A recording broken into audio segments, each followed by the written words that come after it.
And I'm an educational consultant based in Clearwater, Florida. Today I have a special guest named Mark Hansotia. Did I say it right? I'm sorry. Hansotia, yeah, close. Hansotia.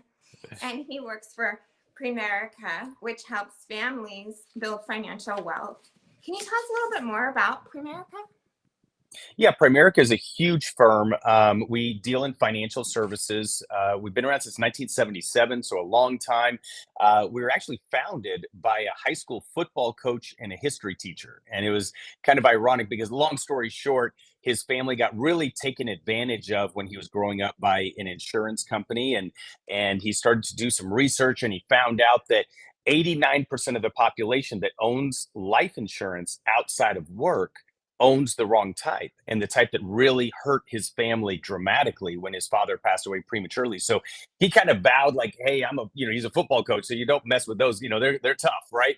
And so he started, helping families part time, and then eventually just exploded. In 1977, he started the company, and this is the amazing thing: in 7 short years, by 1984, Primerica, which at that time was known as A.L. Williams, became the largest insurance firm with face amount in the entire world. And they beat New York Wow. Life, State Farm, and Prudential combined. Yeah, so it's an amazing story. And then the company just keeps growing and whatnot. And so my role that I play, I'm what's called a national sales director, which means we own 41 locations around the country. And our goal is to open 111 by 2027. And we're really excited about the growth of this. That is super exciting. Okay, so how do they help families grow financial freedom? Yeah, when you look at it, you look at the wealthy. Okay, well, of course, the wealthy, they have all the financial advisors, they have all the access to all the professionals. You look at people that are more welfare mentality or mindset, and well, they have the government, right? And then everyone in between, that 88% that's in the middle, they're left to the wolves. And if you think about it, in the last 100 years, who have really been focused on middle America? Well, it's banks and insurance companies. And now let's be really obvious, over the last 100 years, that the average middle American, and just to make it more clear, like in, let's say, the last 30 years, has the average middle American been getting wealthier or more buried in debt? And the answer to that one is obvious. Yeah. And so we've been trusting the financial. It's kind of like this. Think about it like this: it would be kind of like going to a drug dealer and saying, hey, Mr. or Mrs. Drug Dealer, I'd like to get off drugs, can you help me? And they say, absolutely, take a few of these, right? And then you get more buried. And so we go back to the banks and insurance companies for financial restitution, and they're the ones that buried us in debt in the first place. So we go to the banker and say, I want to get out of debt. They say, no problem. Here, take this 28% credit card that is on 2 cycle billing, which is revolving interest. And yeah, you'll get out of debt by the time you're 400 years old. So Primerica kind of looked at that niche, and they looked at the wealthy, and they said, what are wealthy people doing with their finances? And we basically just model. It's nothing that I invented. It's nothing that really Primerica invented. It's something common knowledge, or not common, but it is knowledge that is known by the top 2% that is just never filtered down. So we take the exact same principles that the wealthy use. We bring it to middle America. We knock off a couple zeros at the back end. Like if the wealthy are dealing with millions and millions, well, middle America may be dealing with hundreds of thousands, but the math stays the same. Yeah, I love it. So, how did you personally get into it? It's kind of a crazy story. I was very young. I always laugh because my parents are immigrants from India. And I always laugh because I'm the only Indian, I didn't want to be in finance. I sucked at math. I was an average student at best, and I was a big time athlete. That's all I was. I loved competition. And so the irony of it all is now I'm in the finance industry, and I absolutely love it. And I fell in love with it when I was 18 years old, because I was a senior in high school, and I was kind of scared because I was not a good enough athlete. I had a scholarship, but I was never going to be a pro, that's for sure. And so I was very nervous, and so this opportunity came about, and my mom and dad actually introduced me to the company. They were working with the company at that time, and they said, hey, this is something you could try just part time, make some extra money, and then go off to college, and all that.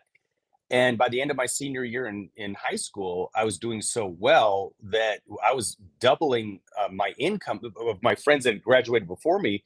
They were working full time and I was working part time and I was making double their money. And I was Wow. helping all these clients get financially independent, my teachers and my principals and my coaches and all this stuff.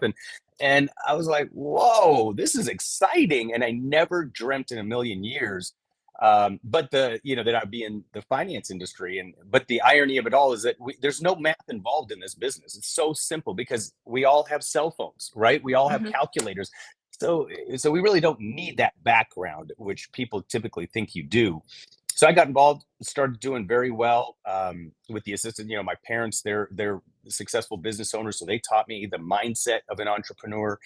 And then by the time I was 20, I started my first location and then just eventually moved to Phoenix when I was 26 years old. Started here from scratch, and we've opened up 41 locations since. And it's been ups and downs. Like life is just like life. It's a microcosm. So it's a roller coaster. So you got ups and downs, and you got sideways, and you got times that you want to quit, and there's times that you want to cry, but there's also celebratory times where you're super excited and you're hugging and high-fiving everyone, and it's a lot of fun. Yeah, I bet. Well, it's an amazing story. Talk to me about generational wealth because I'm a former public school teacher and I feel like Mhm. financial literacy, financial knowledge, like a lot of that is not taught in public Mhm. schools, unfortunately. So I'd love to hear you like define generational wealth. Well, yeah, absolutely. And first off, I want to, and I didn't acknowledge this in the beginning. I apologize for that, but I appreciate you having me on the show. And Of I've, course. I've watched your prior podcasts, and they're incredible. Oh, thank you. They're very good, and dealing around health and all of that, and it was incredible that I watched two of them, and they were both Hmm. I learned a lot. Well, And thank so you. kudos to you for what you're Hmm. doing. And so generational wealth, you think about the school systems and being a teacher, you have such a hard job because first off, you're dealing with kids that are, you know, who knows where they, they're either disciplined or not disciplined. And you can't discipline them like when I was growing up, right? Or my dad used to tell goofy stories of him in Catholic school in India, and they would take the paddle and whack him, and so everyone stayed in line. But you can't do that nowadays, right? But you look at the school system, and I always say this, and it's unfortunate because in school we're taught arithmetic, which is obviously very Mhm. important, English and all this, but we're taught all Yeah. these weird things like, calculus, and we're taught, how to break down a sentence, how to diagram a sentence, and all this, like all this stuff that, let's be honest, 80% of what I learned in school, I forgot because I never use it in the real world.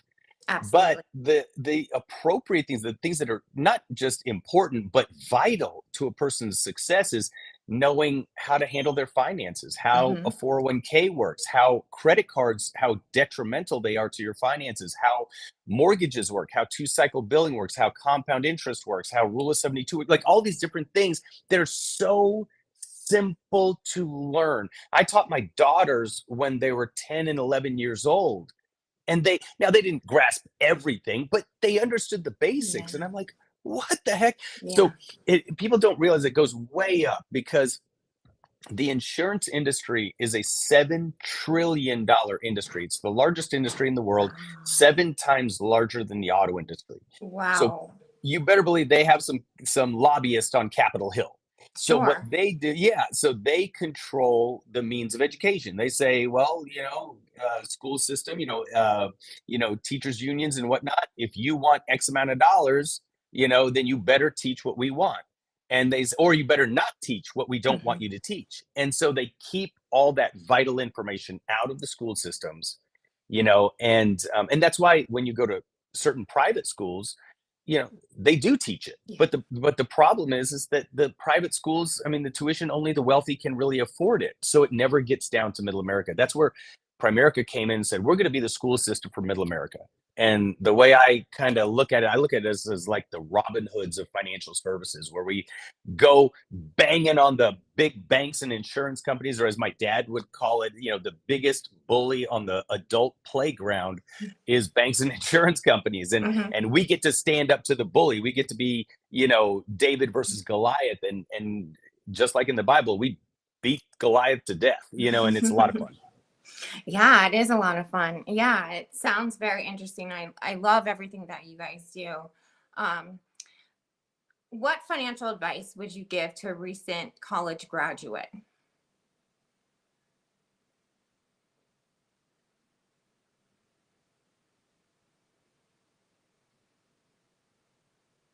Mark?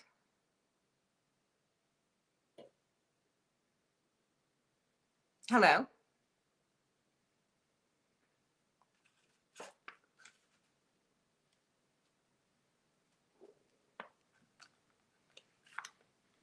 Mark?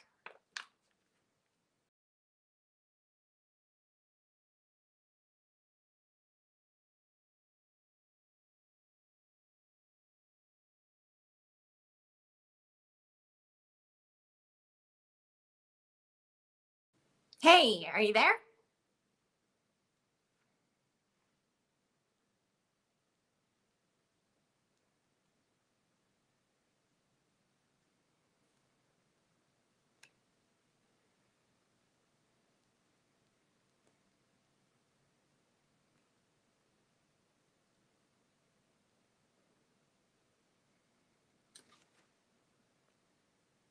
Mark?